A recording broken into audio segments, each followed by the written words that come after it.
Кто будет сертифицировать моторы, вы или автомотовелопроизводитель? Велофото. Ну, смотрите, дело в том, что мы сейчас, я только что говорил, что оплатили аванс, предоплату сделали за анализатор мощности. Он будет входить в состав стендового оборудования, которое будет иметь европейскую сертификацию. И пройдет сертифицирование в российских сертификационных центрах. Это будет сертифицированная лаборатория. Поэтому первоначальная сертификация будет проходить у нас. Последующую сертификацию мы можем проводить в международных независимых лабораториях. Так как мы делали вот с нашими опытными образцами, это можно в Дюссельдорфе, либо в Болонье.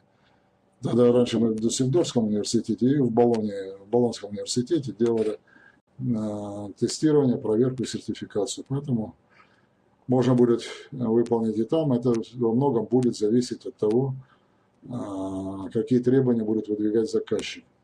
Ну, то бишь приобретатель этой продукции.